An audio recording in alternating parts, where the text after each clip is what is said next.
Hello வணக்கம். நான் உங்க காயத்ரி. இது உங்க ரஃபி தியேட்டர்.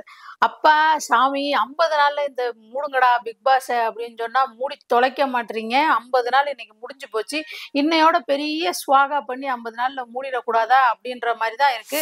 நேத்து விஜய் சேதுபதி வந்தாரு. வந்துட்டு என்ன பண்ணாருன்னா, அவரால எதுவும் கண்ட்ரோல் பண்ண முடியல போல இருக்கு. வெளியில அவ்வளோ ட்ரோல் அவர் மேல போயிட்டு இருக்குன்னு நெனைக்கிறேன். ஏன்னா, அவரு மக்கள பார்த்து சொல்லிட்டாரு, "நான் சரியா தானே பண்றேன். நான் கரெக்ட்டா தானே கேட்கிறேன். அவங்க தானே என்ன சுத்தி விடுறாங்க. நான் அவங்கள சுத்தி விடலையே." இப்படியெல்லாம் மாத்தி, மாத்தி, மாத்தி எல்லார்ட்டயும் சப்போர்ட் வாங்கிட்டாரு. மக்கள்ட்ட மட்டும் இல்ல, உள்ள இருக்கிற கண்டஸ்டன்ட்டயே தீபக் எழுந்து பேச ஆரம்பிச்சோனே, தீபக் சொல்றாரு, "நான் என்ன உங்கள உட்காருங்க, உட்காருங்கன்னு சொல்றேனா?" அப்படின்னு கேட்டுக்கிட்டாரு. அவரு இல்ல அப்படின்னு சொன்னாரு. "தயவு செஞ்சு சொல்லுங்க. நான் வந்து அத மாரி செய்யல. விஜய் சேதுபதி வந்து அத மாரி செய்யல. எங்களயெல்லாம் உட்காருங்கன்னு செய்யல. பேச விடுறாரு அப்படின்னு சொல்லுங்க." அப்படின்னு கதறி அழுதாரு. கண்டஸ்டன்ட் மாரி விஜய் சேதுபதி தான் நேத்து கதறினாரு. ஆ அவ்வளோ ட்ரோல் போகுதுன்னு நெனைக்கிறேன் வெளியில விஜய் சேதுபதிக்கு. பாவம்ப்பா! அவரால முடியாதுப்பா. அங்க இருக்கிற கண்டஸ்டன்ட்ட வச்சுக்கிட்டு ஒண்ணுமே பண்ண முடியாது.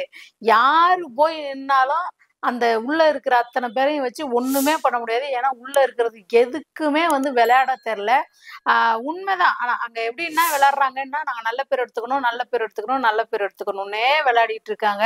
ஆனா, நல்ல பேர் எடுக்கணுன்றதுனால தான் அவங்களோட சுயரூபம் எல்லாம் தெரியுது. அடுத்ததா நம்ம வருவோம். நம்ம சாச்சனா, சாஞ்சனா அது சாச்சனாலாம் இல்ல. அது சாஞ்சனா, நடிப்புனா அப்படின்னு தான் அதுக்கு பேர் வச்சிருக்கணும். நல்லாதாம்மா நடிச்ச. அந்த படத்துல நடிச்சதுனால தான் உனக்கு வந்து இந்த பிக் பாஸோட வாய்ப்பே கிடைச்சது அப்படின்னு நினைக்கிறேன். இல்லன்னா நீ யாருன்னே யாருக்கும் தெரிஞ்சிருக்காது. ஆனா இவ்ளோ நடிப்பு நடிக்கக்கூடாது. நேத்து அப்பா ஆ ச மன்னிப்பு கேட்டேன், மன்னிப்பு கேட்டேன்னு ஜெஃப்ரி கிட்ட சொல்லிப்புட்டு, "நீ மன்னிப்பே கேட்கல" அப்படிங்கிறது தெரியும்.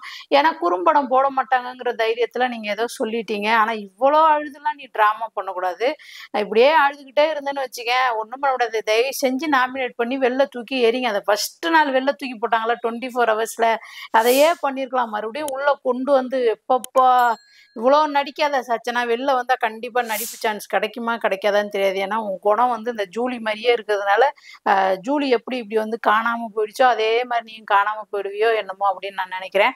இவ்வளோ பொய்யும், பித்தலாட்டமும் இருந்தாலாம் ஒண்ணுமே பண்ண முடியாது. ஒரு லைவ் ஷோலயே நீ இப்படி இருக்கிறன்னா, நிஜத்துல எப்படி இருப்ப? அப்படிங்கிறது எங்களால சொல்லவே முடியல.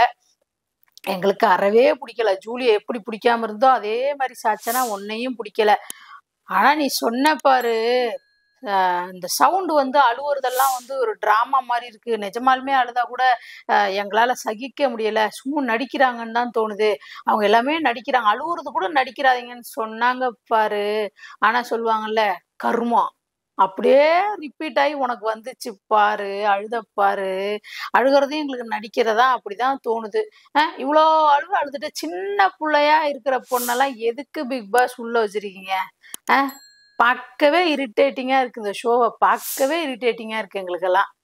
ஆ சாட்சனா என்ன பண்ணுச்சு, இந்த நான் அழுதுகிட்டே இருந்தது எல்லா லேடீஸும் வந்து சமாதானப்படுத்துனா. உடனே "முத்துக்குமார் அண்ணன கூப்பிடுங்க, முத்துக்குமார் அண்ணன கூப்பிடுங்க" அப்படின்னு சொல்லுச்சு. அப்படியே முத்துக்குமார் வந்தாரு. முத்துக்குமார் வந்தோனே, "அண்ணே" அப்படி சொல்லி ஏதோ ஒப்பாரி வைக்கிற மாரி யாரோ அப்பா இலவு விடு மாரி தான் இருந்தது நேத்து அப்படியே அந்த பிக் பாஸ பார்க்கும்போது. ஒப்பாரியா, ஒப்பாரி அவ்ளோ ஒப்பாரி. வச்சு முடிச்சது எல்லாம் பண்ணி முடிஞ்சுட்டுன்னு போனா, நம்ம அருண் அண்ணாத்த இருக்கிறாரு பாருங்க. ஐய்யய்யய்யோ! அருணே! நீ தான் டமுக்கு டப்பா, டமுக்கு டப்பான்னு பண்ணிட்டு இருக்கிற. நம்ம முத்துக்குமார் ஒண்ணும் டமுக்கு டப்பா இல்ல. அங்க என்ன நடந்ததுன்னே தெரியாம எல்லார்கிட்டயும் கூப்பிட்டு வச்சு நம்ம அருண் சொல்லிட்டு இருக்காப்புல. இவன் சரியான டப்பா முத்துக்குமார. அவன் சரியான டப்பா, டப்பா இல்ல டமுக்கு டப்பா, டமுக்கு டப்பா அப்படின்னு சொல்லி ஆடியெல்லாம் காட்டுனாப்புல. அறிவு கெட்ட அருணு, உனக்கு அங்க என்ன நடந்ததுன்னே தெரியாது. முத்துக்குமார் போய் சாச்சனாவ போய், "ஐயோ! நான் வந்து நீ அழுவுறியா அம்மாடி" அப்படின்லாம் சொல்லி இது பண்ணல. "சாச்சனா தான் நான் முத்துக்குமார் அண்ணன பார்க்கணும்" அப்படின்னு சொல்லி அழுதுச்சு. அதனால தான் வந்து முத்துக்குமார் போய் இது பண்ணாரு. எதுவுமே தெரியாம நீ ஒரு டமுக்கு டப்பா, டமுக்கு டப்பான்னு ஆடுன பாரு. அதுக்கு நம்ம ரஞ்சித் இருக்கிறாரு பாருங்க. "அப்படியா கண்ணு? ஏன் கண்ணு? நிஜமாவா கண்ணு?" அப்படின்னே பண்றாரு. ஒண்ணுமே தெரியாத மாரி. "அருணே! நீ தான் பெரிய டமுக்கு டப்பா. அ உன்னையெல்லாம் வெளில முதல்ல தொரத்தணும். சரியான டமுக்கு டப்பா நீ தான்." நம்ப ரஞ்சித் அண்ணனுக்கு வருவோம். "ரஞ்சித் ஐயா, நீங்கலாம் இவ்ளோ நாள் எப்படி இருக்கீங்க அப்படிங்கிறதே தெரியல. எல்லாரையும் அம்மா, தங்கம், செல்லம், கண்ணு அப்படின்னு சொல்லி சொல்லியே இவ்ளோ நாள் உள்ள இருக்கீங்க. ஏன்னா ஒரு கேமும் நீங்க விளையாட போறது கிடையாது. இதுவரைக்கும் நீங்க கேம் விளையாடி நாங்க பார்த்ததே இல்ல. எந்த கேமுக்கும் போறதில்ல. எல்லாரும் அட்டன் பண்ணணும் அந்த கேம் அப்படின்னு சொன்னா மட்டும் தான் அங்க போய் நிக்கிறீங்களே தவிர, நீங்களா போய் ஒரு கேம் கூட விளையாடவே இல்ல. ஆனா என்ன பண்றீங்கன்னா, எல்லார்கிட்டயும் ஆமா, ஆமா, அப்படிதான். அப்படியே தான் அப்படிங்கிற மாரி தான் பேசிட்டீங்க. அதையே நேத்து செஞ்சீங்க பாருங்க. நம்ம விஜய் சேதுபதி சார்ட்ட செஞ்சீங்க பாருங்க. அப்ப ஆமா சார், சாட்சனா மன்னிப்பு கேட்டாங்க சார். ஜெஃப்ரி பக்கத்துல இருந்தவன் சொல்றான் இல்லன்னு சொல்லிட்டு, நம்ம கேப்டன் மஞ்சரி சொல்றாங்க, சாச்சனா வந்து மன்னிப்பு கேட்கலன்னு சொல்லி. ஆனா நீங்க மட்டும் மன்னிப்பு கேட்டா அப்படின்னு சொல்லி எவ்வளோ அழுத்தமா சொன்னீங்க. என்னன்னா காப்பாத்தி விடுறீங்களாம். அப்படின்னு தானே பண்ணுனீங்க. ஆனா உங்களுக்கே மூக்கு அருந்துதா? அ குறும்படம் போட்டிருந்தா தெரிஞ்சிருக்கும். என்ன லட்சணத்துல விளையாடுறீங்களோ எல்லாருக்கும் ஒரு ஜால்ரா போட்டு, ஆமா சாமி, வாங்க சாமி, உட்காருங்க கண்ணு, போங்க கண்ணு. ஐயையோ! தொரத்தணும் சார் உங்களெல்லாம் முதல்ல வெளியில. உங்கள எல்லாம் பார்த்து யார் என்னத்த கத்துக்குவாங்க? அ எல்லாருக்கும் ஜால்ரா போட்டா ரொம்ப நாள் நல்லவனா வாழலாம் அப்படிங்கிறத தான் கத்துக்குவாங்க. போங்க. நீங்கலாம் என்ன இன்ஸ்பயரோ! சோத்துக்கு மட்டும் தான் இந்த பிக் பாஸ் மாரி ஆயிடுச்சு. இந்த 50 நாள்ல அவங்க சொன்ன விஷயம் வந்து சிவகுமார் சொன்னாரு பாருங்க. அப்படியே ஒரு மெனு சொன்னாரு.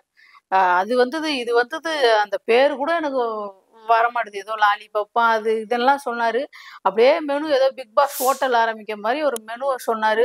சார் இந்த இத்தன சீசன்ல யாருமே இப்படி உங்க கையால சாப்ட்டுருக்க மாட்டாங்க சார். நாங்க சாப்பிட்டோம் சார். இதுதான் சார் நாங்க பண்ண இந்த 8வது சீசனோட பெரிய பெருமை அப்படின்னு சொன்னாரு பாருங்க. எனக்கு அப்படி துப்பணும் போல இருந்தது. அ அவரு கேட்ட கேள்வி என்ன? இத்தனை 7 சீசன்ல இந்த 8வது சீசன் எதுல பெஸ்ட்டா இருக்கும் அப்படின்னு கேட்டாரு. அங்க பெஸ்ட்டா ஏதாவது இருந்தா தானே சொல்றதுக்கு. ஆளாளுக்கு எந்திரிச்சு அந்த வாரத்த பத்தி புகழாரம் பாடிக்கிட்டே இருக்கீங்க. அவங்கவங்கள பத்தி புகழாரம் பாடுறீங்களே தவிர, என்ன பெஸ்ட்டா இருக்கும் அப்படின்னா ஒண்ணுமே இல்ல. இந்த 7 சீசனுக்கு போன சீசனே செம்ம காண்டுல இருந்தோம் நாங்கலாம். அதுல கொஞ்சம் சில பேர்லாம் கொஞ்சம் நல்லா விளையாண்டதுனால ஏதோ பார்த்தோம். ஆனா இந்த சீசன்ல வொர்ஸ்ட் பிளேயருங்கள வந்து செலக்ட் பண்ணியிருக்கிறாங்க. முத்துக்குமார் ஏதோ வந்து அவர் தமிழ வச்சு ஏதோ பண்ணிக்கிட்டு இருக்கிறாரு. ஒரு 2, 3 கண்டஸ்டன்ட் வந்து அப்படியே அமைதியா இருக்கிறாங்க. அதனால அவங்க நல்லவங்களா, கெட்டவங்களா அப்படின்னு வரைக்குமே இது வரைக்குமே தெரியல. அதுல யார் யாரெல்லாம் பார்த்தீங்கன்னா, இந்த நம்ம தர்ஷிகா, நம்ம பவித்ரா இவங்கெல்லாம் வந்து அமைதியாவே இருக்கிறாங்க. அதனால ஒண்ணுமே தெரியல. இந்த சீசன தயவு செஞ்சு 75 நாள்லயாவது குளோஸ் பண்ணுங்க. 50 நாள் 50 நாள்னு அழுதுகிட்டு இருந்தேன். 75 நாளாவது குளோஸ் பண்ணுங்க. நான் சொல்றத நீங்க கேட்க போறது கிடையாது. 106 நாள் தான். தயவு செஞ்சு அடுத்த சீசன்லயாவது இந்த செலிபிரிட்டி எல்லாம் யாரையுமே வராம, இந்த விஜய் டிவி ஆளுங்களெல்லாம் கொண்டு வராம, தயவு செஞ்சு புதுசா இந்த மாரி நெறைய பேரு நெறைய டேலண்ட்ட வச்சுக்கிட்டு வெளில இருக்கிறாங்க. அவங்கள எல்லாம் கூப்ட்டு உள்ள போடுங்க. நார்மல் பீப்பிளோட இது வந்து எப்படி இருக்குன்னா, யாருக்கும் யாரையும் பத்தி தெரியாது. யாரும் யாருக்கும் பிஆர்டிஎம்லாம் அரேஞ்ச் பண்ண முடியாது. அந்த மாரி இருக்கவங்கள உள்ள விடுங்க. சும்மா செலிபிரிட்டின்னு செல்ல புரட்டிட்டு இருந்தவங்களெல்லாம் தூக்கி உள்ள போட்டு, ஏன் தான் இப்படி பண்றீங்களோ? போங்க பிக் பாஸ். இந்த வீடியோ பிடிச்சிருந்துச்சுன்னா லைக் பண்ணுங்க, ஷேர் பண்ணுங்க, கமெண்ட் பண்ணுங்க. ரஃபி தியேட்டரை மறக்காம சப்ஸ்கிரைப் பண்ணிருங்க. பெல் பட்டனை கிளிக் பண்ணிருங்க.